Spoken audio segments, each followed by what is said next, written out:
হ্যাঁ বন্ধু, আমার কথা হয় মার্ভেল নতুন মুভি থান্ডারবোল্টস নিয়ে। এই মুভিটা নিয়ে লোকে প্রথমেই অনেকে ট্রোল করছিল যে সব সেকেন্ডারি ক্যারেক্টার দিয়ে মুভি বানিয়ে হচ্ছে অল দোজ থিং। আর এখন মুভিটা বেরোর পর অনেকে বলছে এটা এন্ডিং এর পর থেকে সব থেকে ভালো মুভি অল দোজ থিং। তো আমি বলবো দুটোই ভুল। দেখো, সেকেন্ডারি ক্যারেক্টার নিয়ে বানিয়েছে, এটা সত্যি কথা, বাট মুভিটা অনেক বেশি বেটার দেন যেরকম বলা হচ্ছে। আবার যেটা বলছে মুভিটা এন্ড গেম সব থেকে ভালো মুভি, সেটাও একটু বেশি বলা হচ্ছে, বিকজ আমি বলবো ডেথ নোট অনেক বেটার ছিল। তো এই মুভি কি ভালো লেগেছে কি খারাপ লেগেছে, মুভিটা বেশ ভালো। মুভিটাতে লাইক থান্ডারবোল্ট না দিয়ে না, মুভিটা অ্যাকচুয়ালি নাম হচ্ছে ব্ল্যাক উইডো 2। মুভিটা অ্যাকচুয়ালি ব্ল্যাক উইডো যে ফার্স্ট মুভিটা ছিল না, সেটার পরের কাহিনী কন্টিনিউয়াস করে, ঠিক আছে। এখানে বেশি স্ক্রিন টাইম এবং মুভিটা পুরো পার্সপেক্টিভ দেখানো হয় ফরেন্স প্রিয় ব্ল্যাক উইডোর, ঠিক আছে। এবং এই মুভিটা পুরোটাই মনে হচ্ছে একটা ব্ল্যাক উইডোর পার্সপেক্টিভ দেখানো হচ্ছে, এবং বাকি ক্যারেক্টাররা সাইড ক্যারেক্টার মেনলি মনে হয়, বিকজ ওকেই পুরোপুরি ফোকাসে রাখা হয়েছে। এবং সেটা খারাপ না, সেটা ডেফিনেটলি ভালো। আর জুয়েল ডাইফেসের যে ক্যারেক্টারটা আছে, ভ্যালের ক্যারেক্টারটা, সেটা প্রপার একটা ভিলেন মনে হয়। এবং আই থিঙ্ক এই ট্রিটমেন্টটা করার একটা বড় কারণ হচ্ছে যে কোনো ফিমেল ওরিয়েন্টেড সিরিজ মুভি না খুব ভালো চলছে না। লাস্ট কিছু বছর আমরা যে কটা ফিমেল ওরিয়েন্টেড মুভি বেরিয়েছে খুবই খারাপভাবে চলেছে, সেটা মার্ভেলস বলো, সেটা তুমি ওয়ান্ডার ওম্যান 1984 বলো। তো সেই ভয় থেকে আই থিঙ্ক ব্ল্যাক উইডো নাম না দিয়ে থান্ডারবোল্ট বানানো হয়েছে, এবং অনেক ক্যারেক্টার হয়েছে, ছেলে ক্যারেক্টারও রয়েছে। এইবার মুভিটা বেশ ভালো বানিয়েছে, মুভিটাতে ফরেস্ট পিউর ক্যারেক্টারটাকে বেশ ভালো স্পেস দেওয়া হয়েছে, ভালো কাজ করেছে। এবং ভ্যালের ক্যারেক্টারটা প্রপার ভিলেন মনে হয়েছে, এবং সে যে কিছু থ্রেট সেটাও মনে হয়েছে।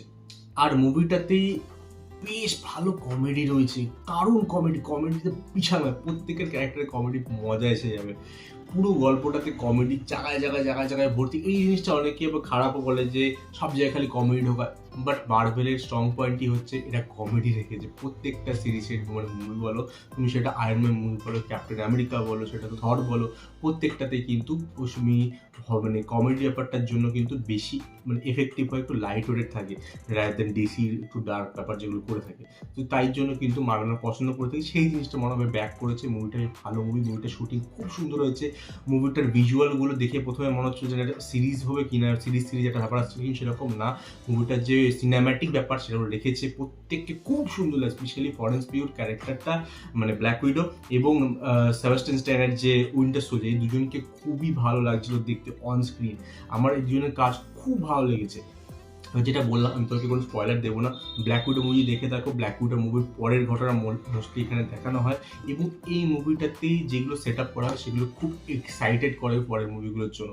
এবারে একটা ভালো জিনিসও খারাপ জিনিসও, লাইক এই মুভিটা বলতে পারো স্টার্টার, ঠিক আছে, মেন কোর্সটা পরে আসবে লাইক ডুমসডেতে, ঠিক আছে, এরকম একটা ব্যাপার। এবং অলরেডি আমরা জানি এখানে যে কটা ক্যারেক্টার আছে, অলমোস্ট সব কটা ক্যারেক্টার ডুমসডে যে মুভিটা বেরাবে, অ্যাভেঞ্জার মুভি, সেই মুভিতে সবাই থাকতে চলতো, তো এটা খুব ইম্পর্টেন্ট চলেছে।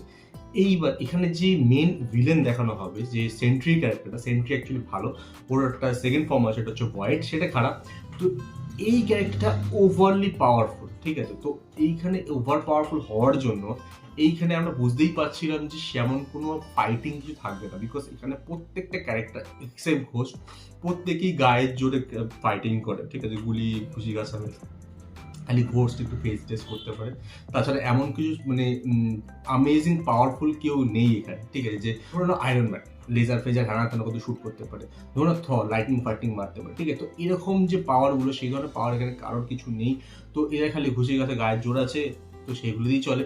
তো সেই জন্য ওকে বিট করা, আমি বলবো ওরা কেন, মার্ভেলের এমসিইউতে এখন পর্যন্ত মনে পড়ছে না এমন কোনো ক্যারেক্টার যে সেন্ট্রি ক্যারেক্টার বিট করতে পারে। এবং সেন্ট্রি জাস্ট একটা সিন আছে, কিন্তু সেই সিনটা অসাধারণ।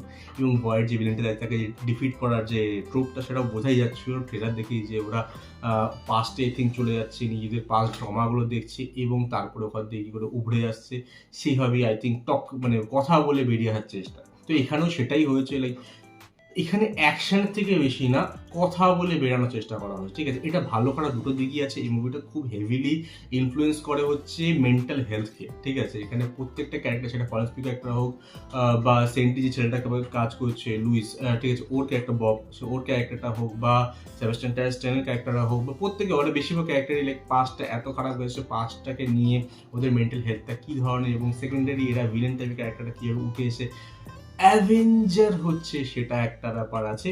তো সেই জন্য এখানে ফাইটিংগুলো খুব কম রাখা হয়েছে এবং সেটা আমার খুব প্রবলেমেটিক মনে হচ্ছে। এবং এই ধরনের একটা বড় বাজেট মুভিতে আমরা কমিক মুভিতে ফাইটিংটাই দেখতে যাই, ওগুলোই ইনোভেশন দেখতে যাই, বাট সেখানে এই জিনিসটা খুবই কম দেওয়া হয়েছে। সেখানে বেশিরভাগ কথা বলে বের করার চেষ্টা করছে। সেখানে অ্যাক্টিং ভালো, ডেফিনেটলি অ্যাক্টিং ভালো, ডায়লগ ভালো, সেগুলো ভালো লাগে, বাট ফাইটিংগুলো খুবই কম। এবার আরেকটা খুব প্রবলেমেটিক মনে হচ্ছে, সেটা হচ্ছে সেবাস্টিয়ান উইন্টার সোলজার ক্যারেক্টারটা আমাদের এত প্রিয়, অনেকে আমরা মনে করি যে বাকিকেই করা উচিত ছিল next captain America rather than Sam, ঠিক আছে, বাট সেটা করা হয়নি। এবং এখানে ওকে রোলটা খুব ছোট দেওয়া হচ্ছে, খুবই ছোট রোল দেওয়া হচ্ছে, ওর যে কটা ফাইট অলমোস্ট সব করে ট্রেলার দেখিয়ে দিয়েছে, তো সেটা একটা প্রবলেম মনে হচ্ছে। তাছাড়া বলবো এইটাই যেটা বললাম, এটা একটা সেট আপ মনে হয় যে অ্যাকচুয়াল মুভিটা পরে আসবে। এটা সেট আপ আছে, দুখানা ভালো পোস্টক্রেডিট সিন আছে, দুটোই খুব ভালো সিন, ওইগুলো দেখলে তুমি বুঝতে পারো ফিউচারে কি আসতে চলেছে। এবং অনেকগুলো সেট আপ এখানে করে যেগুলো মনে হয় ওরে বাবা এত কিছু হবে, সেগুলো হবে, এখানে করা হচ্ছে না, হবে। এবং মার্বেল কন্ট্রোল জিনিসটা করে যাচ্ছে যে এমন কিছু দেখাচ্ছে যে এইটা দেখে তুমি ভাববে যে পরে যেটা সেটার জন্য এক্সাইট হবে, এটার জন্য এক্সাইট হবে না, পরে যেটা সেটার জন্য এক্সাইট হবে, পরে যেগুলো আসছে সেটা হচ্ছে ডুমসডে। তো যাই হোক, অল একটা মজার মুভি, খুব ফান আছে মুভিটাতে, কমেডি খুব ভালো, এবং মুভিটাতে যে কটা ফাইটিং সিন সেগুলো খুব ভালোভাবে বানানো হয়েছে, সিকোয়েন্সগুলো খুব সুন্দর লেগেছে, অ্যাকশন সিনগুলো ভালো লেগেছে, এবং প্রত্যেকটা ক্যারেক্টার যেগুলো আমার মনে হচ্ছে এদেরকে কি দেখবো। স্পেশালি আমি যদি বলি তোমাকে, হোয়াইট রাসেলের ক্যারেক্টার ইউএস এজেন্ট যে, ঠিক আছে, আমরা যখন ফ্যালকন দেখছি ওখানে খুব ওকে হাস্যকর মনে হচ্ছিল, বাট এখানে ওর কাজ বেশ ভালো। তাছাড়া যদি বলি ডেভিড হারবারকে দারুণ লাগে আমাদের। বাকি প্রত্যেক যে গোষ্ঠী ক্যারেক্টারটা, ওর ক্যারেক্টারটা বেশ ভিজুয়ালি খুব সুন্দর লেগেছে দেখতে। তো অল একটা ভালো মুভি, তুমি ডেফিনেটলি একবার হলে গিয়ে দেখতেই পারো, ভিজুয়ালগুলো খুব সুন্দর লাগবে তোমার, কিন্তু হাই ফাই কিছু পাবে না। লাস্ট এন্ডে যে আমরা ফাইট পেয়ে থাকি বিশাল বড় কিছু, সেরকম কিছু পাওয়া যায় না, তার জন্য একটু ডিসঅ্যাপয়েন্টেড হতে হয়। বাট দুটো পোস্ট ক্রেডিট ডেফিনেটলি ওয়েট করো, ওইগুলো কিন্তু বেশ ভালো লাগবে। তো এই ছিল আমার review for the movie Thunderbolt. তোমার কেমন লাগে কমেন্ট জানাতে হবে। আমার সঙ্গে দেখা হবে নেক্সট ভিডিও। গুড।